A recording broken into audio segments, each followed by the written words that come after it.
ఎంతోమంది పిల్లలు ప్రతిరోజు 2008 నుంచి 14 వరకు మలిదశ ఉద్యమాల్లో ఇక్కడి నుంచి మొదలుకొని ప్రతిరోజు నా తెలంగాణ రావాలి, నా రాష్ట్రం రావాలి, నిధులు నీళ్లు నియామకాలనే ప్రతిజ్ఞను చాటి చెప్పాలి.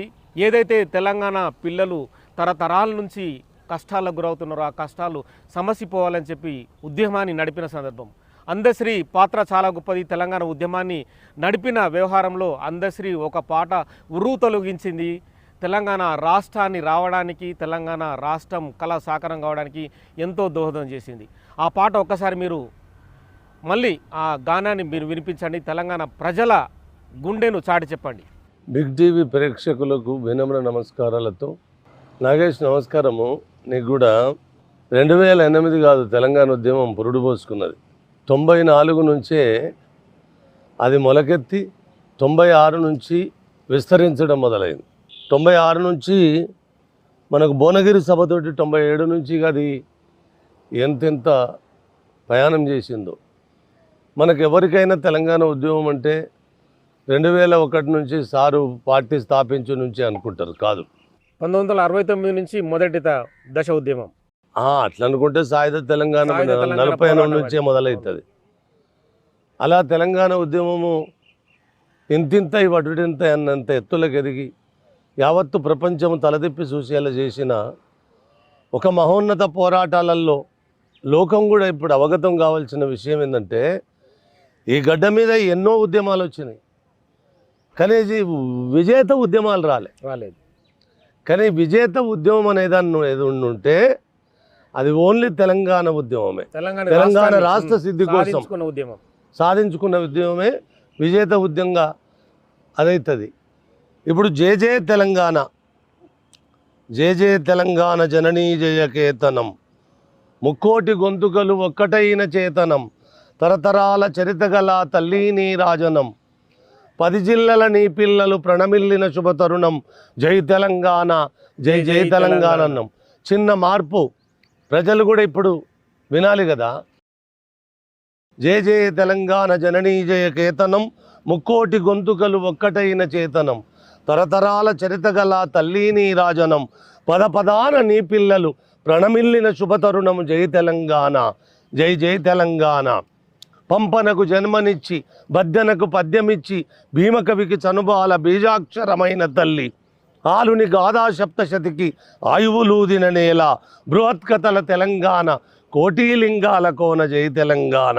ప్రజల భాషలో కావ్య ప్రమాణాలు ప్రకటించిన తెలుగుల తొలి ప్రజాకవి పాలకురికి సోమన్న, రాజ్యాన్ని ధిక్కరించి రాములోరి గుడిని గట్టి కవిరాజై వెలిగ దిశల కంచల్ర గోపన్న, జై తెలంగాణ.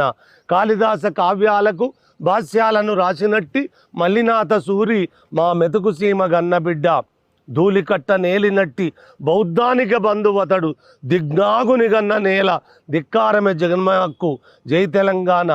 4వ చరణములో పోతనది పురిటిగడ్డ, రుద్రమది వీరగడ్డ, గండర గండడు కొమరం భీముడే నీ బిడ్డ, కాకతీయ కళాప్రబల క్రాంతిరేఖ రామప్ప, గోలుకొండ భాగ్యనగరి గొప్ప వెలుగ చార్మినారు.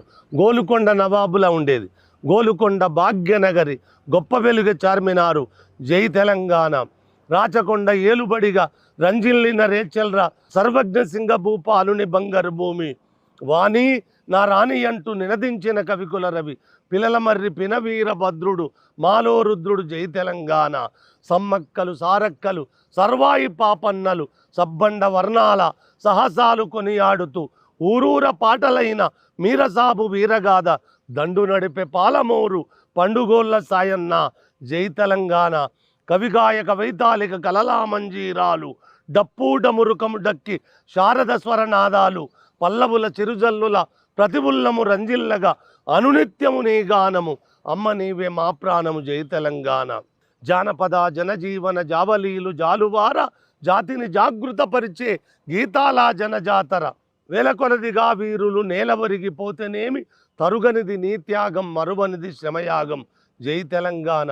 బడుల గుడులతో పల్లెల ఒడలు పులకరించాలి, విరిచే జన విజ్ఞానం నీ కీర్తిని పెంచాలి, తడబడకుండా జగాన తల ఎత్తుకోని బ్రతుక ఒక జాతిగా నీ సంతతి ఓయమ్మ వెలగాలి, జై తెలంగాణ సిరివెలుగులు విరజిమ్మే సింగరేణి బంగారం ఉండేది. సిరివెలుగులు జిమ్మె సింగరేణి నల్ల బంగారం అనువనువున కనిజాలే నీతనువున సింగారం సహజమైన వన సంపద చక్కనైన పువ్వుల పద సిరులు బండె సారమున్న మాగానమె కథ నీయద జై తెలంగాణ గోదావరి కృష్ణమ్మలు మన బీళ్లకు మళ్ళీ ఒరిజినల్ కాదు నాన్న. గోదావరి కృష్ణమ్మలు తల్లి నిన్ను తడుపంగా పచ్చని మా గానాల్లో పసిడి సిరులు బండంగా సుఖశాంతుల తెలంగాణ సుభిక్షంగా ఉండాలే ప్రత్యేక రాష్ట్రాన స్వరాష్ట్రమై తెలంగాణ స్వర్ణం ఇట్లా మారుతూ వచ్చింది. కానీ ఒరిజినల్గా ఇవల్ల జనాలు ఎప్పుడు సదా పాడుకునేందుకు ప్రతిదినమది తెలంగాణ ప్రజల కలలు వండాలి. పాలకుల కలలు, రాజ్యాల కలలు, రాజుల కలలు కాదు. ప్రతిదినమది తెలంగాణ ప్రజల కలలు వండాలి. జై తెలంగాణ, జై జై తెలంగాణ. ఇది మొత్తము ఒక 11 చరణాలతో కూడుకున్న పల్లవితో 12. అంటే ఇది పూర్తి అవ్వడానికి కూడా నాకు కూడా ఒక 10-12 ఏళ్ళు పట్టింది. అది ఒకేసారి రాసింది కాదు. తెలంగాణ ప్రజలకు ఒక పల్లవి 4 చరణాలు తప్ప పూర్తి పాట తెలియదు. కానీ అది పూర్తి పాట వచ్చినప్పుడు కానీ ఇప్పుడు చాలామంది దీనిలో ఒక మాట చెప్పాలి. ఆర్ట్ కాలేజ్ సాక్షిగా యాడ్ చదువుకోలేదు, అత్తరబుత్తర రాజు వారేస్తే సారే సరి చేసిండని పొంకనాలకు పోయినరు. ఎవరి దగ్గరనూ అందశ్రీ కవిత్వం నేర్చుకునేంత భావదరిద్రంలో లేడు.